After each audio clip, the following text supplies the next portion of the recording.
हमको गर्व महसूस होता है कि मैं हिंदू हूँ और हिंदुओं के लिए काम करता हूँ। रहेंगे तब तक पंचायत बनाने वाले उत्पाद मचाते रहेंगे।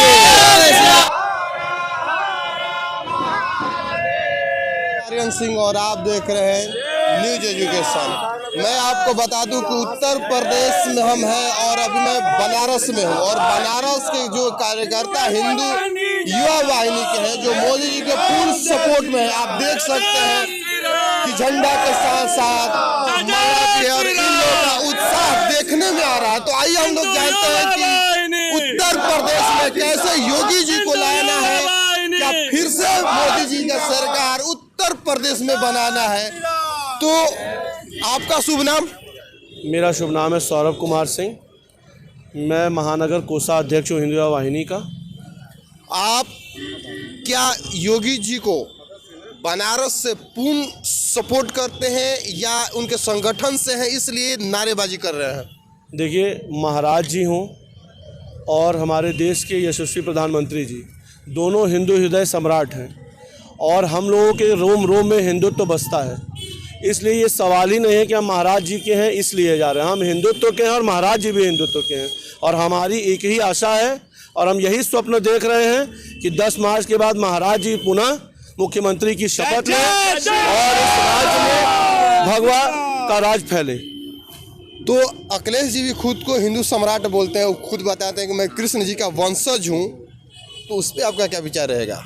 देखिए, इस देश में सब स्वतंत्र है अपनी अपनी विचारधारा को रखने के लिए। जहाँ तक बात रही अखिलेश जी की, तो अखिलेश यादव से बस एक सवाल पूछिए कि किसी मंच से ये कह दे कि मथुरा में जो कृष्ण मंदिर है जिनको वो अपना कुल देवता मानते हैं उसका निर्माण वो करवाएंगे, उसके लिए कोई बाध्यता हो तो बता दें। जैसे कि हर एक चुनाव में हिंदू का एक एजेंडा सेट होता है, जय श्री राम बोल देना, सड़कों पे आ जाना, गौ माता, ये क्या इससे उत्तर प्रदेश का विकास संभव है? देखिए, हमारा जो उद्देश्य है वो समावेशी विकास का है। उसमें हमारी विचारधारा भी आएगी, हमारी लॉ एंड ऑर्डर की पॉलिसी भी आएगी, हमारी डेवलपमेंट की भी पॉलिसी आएगी। तो क्या हम अपनी मूल विचारधारा को छोड़ दें? क्या हम सवेरे उठ के जब भगवान को जय करते हैं तो क्या किसी पॉलिटिकल पार्टी के कहने पर करते हैं? ये हमारा जीन है, हमारे रोम रोम में हिंदुत्व बसा हुआ है और किसी भी सनातन धर्म के किसी भी धर्म में आप रहिए, उसकी एक शैली है काम करने की। वो पार्टियों से इसका क्या लेना देना है? हम वो थोड़ी हैं कुकुरमुत्ते पार्टी जो चुनाव आने पर जय श्री राम करते हैं। हम तो जन्म से जय श्री राम बोल रहे हैं, मरते दम तक जय श्री राम बोलेंगे। जय श्री राम। अगर हिंदू युवा वाहिनी मोदी जी को सपोर्ट ना करे तो क्या उत्तर प्रदेश में सरकार बन पाएगी? अगर भैया हिंदू युवा वाहिनी अगर योगी आदित्यनाथ जी को सपोर्ट नहीं भी करती है तो भी हमारे मुस्लिम भाई इस बार के चुनाव में 10 मार्च को ये दिखा देंगे वोट करके कि इस बार भारत में उत्तर प्रदेश में योगी जी, माननीय योगी आदित्यनाथ जी की सरकार पुनः बन रही है। ये बताइए कि जब हिंदू युवा वाहिनी में आप जब ये बिल्ला लगाकर या गमछी बांधकर या टीका लगाकर चलते हैं तो आपको अनुभव कैसा होता है, क्या फील होता है अंदर से? हमको गर्व महसूस होता है कि मैं हिंदू हूँ और हिंदुओं के लिए काम करता हूँ। ये बताइए कि आप हिंदू युवा वाहिनी से जुड़े हैं।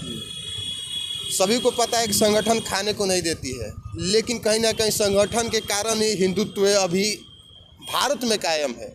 जैसे अन्य राज्यों में, अन्य देशों में जैसे पूरा हिंदुत्व है, सनातन धर्म सबसे पुराना धर्म में आता है और बनारस में जिस तरीके से ये भगवा गमछी आप लेकर चल रहे हैं, आपको डर नहीं लगता है? नहीं, हमें डर नहीं लगता है। हम स्वतंत्र हैं और हमारा देश जो है स्वतंत्र है और उत्तर प्रदेश की जनता जानती है कि इस बार साइकिल को कबाड़ में फेंकना है, क्योंकि जब तक ये साइकिल वाले रहेंगे तब तक पंचायत बनाने वाले उत्पाद मचाते रहेंगे।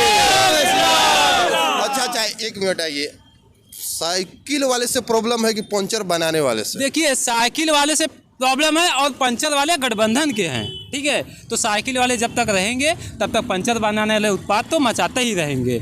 इसलिए हम लोग भगवा के साथ और पूरे बनारस के सभी लोग मिलकर के नामांकन के लिए हम लोग जा रहे हैं मंत्री जी के लिए, ठीक है। और उनको भारी से भारी संख्या में अपना वोट दे करके और उनको फिर से विधायक के रूप में देखना चाहेंगे और पूर्ण मुख्यमंत्री जी को मुख्यमंत्री बनाने का संकल्प लिया, वो हम लोग काम किए करा जाएगा। एक नारा हमेशा से चलते आ रहा है कि अयोध्या काशी झांकी है, मथुरा भी बाकी है। तो आपको क्या लग रहा है इस बार मथुरा का जो काम रुका है वो पूरा कर दिया जाएगा क्या? देखिए, मैं ये मान के चल रहा हूँ कि इस देश की जनता जो है शिक्षित है, और ये देश में पहली बार हुआ है कि किसी पार्टी ने अपना जो मैनिफेस्टो जारी किया हो उसको चुनाव आने से पहले पूरा किया हो। मैं केंद्र नेतृत्व की बात कर रहा हूं, क्योंकि आप जब प्रदेश नेतृत्व की बात करेंगे तो उसमें आपको कोरोना काल को माइनस करना पड़ेगा। वो विश्व की महामारी थी, हमने 370 हटा दिया, हमने ट्रिपल तलाक पे काम किया, हमने राम मंदिर का निर्माण किया। तो कोई भी शिक्षित व्यक्ति जो समाज में रहता है वो जानेगा कि भारतीय जनता पार्टी ही है जो देश को सम्मान, स्वाभिमान और अधिकार से जीने का मत देगी। इसलिए आपका संगठन भाजपा को सपोर्ट करता है। देखिए, हम लोग नॉन पॉलिटिकल ऑर्गेनाइजेशन है। हमारा काम है कि जो भी व्यक्ति हिंदुत्व के लिए काम करेगा हम उनके साथ कंधे से कंधा मिलाकर चलेंगे। हिंदू युवा वाहिनी का इस चुनाव में एक ही लक्ष्य है कि हम सब उस गिलहरी के भांति हैं। जब राम सेतु पुल बन रहा था तो वो अपने शरीर से जो थोड़ा सा रेत झाड़ के उस पुल की मजबूती के लिए काम कर रही थी, उसी प्रकार हम लोग अपने मत को जोड़कर ऐसा सहयोग करेंगे कि महाराज जी के कोटे में एक और विधायक पूर्ण बहुमत से पहुंच जाए। बेरोजगारी भी एक मुद्दा बन गया है, तो आपको क्या लग रहा है कि इस बार अगर बाबा जी आ जा रहे हैं उत्तर प्रदेश में, बेरोजगारी दूर हो जाएगा?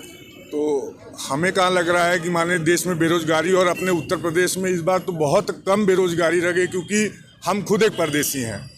हमने सारा सिस्टम अपना मुंबई बैठा हुआ था, लेकिन बीजेपी आने के बाद और बाबा जी के आने के बाद हमें भी ये लगा कि अब चल के अपने यूपी में और अपने काशी में कुछ किया जा सकता है, और अब वहीं एक अंतिम ठहराव लिया जा सकता है। तो ये दिन बाबा जी की है।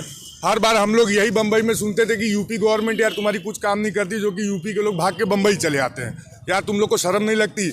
लेकिन पहली बार वही लोग ने आगे मुंबई में हमसे जब हम गए तो हमसे कहा कि यार तुम्हारी यूपी गवर्नमेंट में और ख़ास करके तुम्हारे बाबा जी ने इस बार जो ये लॉकडाउन और ये कोरोना में महामारी चली हुई है, सबसे ज़्यादा ऑल ओवर इंडिया में अगर किसी गवर्नमेंट ने काम किया है तो तुम्हारे यूपी के बीजेपी गवर्नमेंट और ख़ास करके आपके माननीय योगी जी ने किया हुआ है। तो हमसे बोले वो लोग कि यार आजकल तुम दिख नहीं रहे हो, 10 साल से 8 साल से तुम कहा, तो हमने कहा यार कि बाबा जी की देन है। और यूपी गवर्नमेंट में पहली बार एक ऐसी गवर्नमेंट आई है कि हम चल के वहाँ सेटल हो गए। तो बोले यार हम भी आएंगे, हमके मोस्ट वेलकम, जब आपकी इच्छा होगी। अब काशी सबके लिए खुल गया है। जो काशी के लोग भाग के बाहर जाते थे, काशी के लोग जो भाग के बाहर जाते थे, आज बाबा जी की देन है कि ऑल ओवर इंडिया मत कहिए, अब ऑल ओवर कंट्री कहिए, सारे लोग आज यूपी की ओर मोटिवेट हुए हैं। तो ये दिन बीजेपी के है। और मैं ये नहीं कहता कि आप किसी अन्य पार्टी को मतलब मत सपोर्ट करिए, लेकिन सपोर्ट उस पार्टी को करिए कि जो आपके यूपी के लिए लड़ रहा है और सारे देश के लिए लड़ रहा है। तो ऐसी क्या बोल रहे थे? बेरोजगारी पे मैं आपको एक फैक्ट दे दूं। देखिए, प्रोपोगेंडा फैलाना बहुत आसान है। आप इस ज़मीन से जुड़े हुए हैं, मैं भी इस ज़मीन में काम करता हूं। आप मुझे बताइए, आज आप एक बिल्डिंग बनवाने जाइए और आप लेबर खोजिए, आपको लेबर नहीं मिलेगा। आप मिस्त्री से 15 दिन लगातार काम नहीं करवा सकते। अगर आपको अपने घर में टाइल्स लगवाना है तो 3 दिन मिस्त्री काम करेगा और 3 दिन दूसरी जगह काम करेगा। मुझे आप बताइए, ज़मीन पे बेरोजगारी आपको कहाँ दिखती है? बेरोजगारी मानसिकता में है। अगर आपको सारी नौकरी सरकारी चाहिए तब बेरोजगारी है।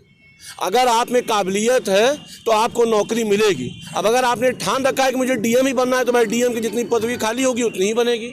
क्या आप मुझे बताइए, समाज में आपको टॉली वाला भी दिन में 5 बार मिल जाए तो आप मुझे आके बता दीजिएगा कि भाई ये टॉली वाला रोड पे खाली था, इसको नौकरी, इसको आज काम नहीं मिला। जमीन स्तर पर जो मेहनत कर रहा है उसके लिए रोजगार की असंख्य व्यवस्थाएं हैं। अगर आप अपनी मानसिकता से ही दिवालियापन दिखाना चाहते हैं तो उसके लिए कोई कुछ नहीं कर सकता। कल के डेट में भैया एक मजदूर को मजदूरी जो है वो 100 रुपये दे दी जाती थी, आज के डेट में 400 रुपया मजदूरी है।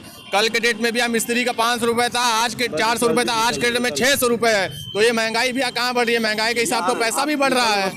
और हमारी यही कामना है भैया कि मुख्यमंत्री योगी आदित्यनाथ जी 10 तारीख को पुनः उत्तर प्रदेश में फिर से एक बार उनकी सरकार की स्थापना हो, यही हमारा अनुरोध है। और इसी के साथ जैसा कि आप लोग देख सकते हैं कि हिंदू युवा वाहिनी के लोग कितने उत्साहित हैं बाबा जी को 10 तारीख को उत्तर प्रदेश में फिर से लखनऊ के कुर्सी पे बैठाने के लिए। कारण ये है कि जो यहाँ से प्रवासी हो गए थे वो भी अब काशी में आकर रहना शुरू कर दिए। तो कहीं ना कहीं ये जो गुंडई राज था भाजपा ने बखूबी हटाने का काम किया है। आप देखते रहे न्यूज़ एजुकेशन। मैं हूँ आर्यन सिंह।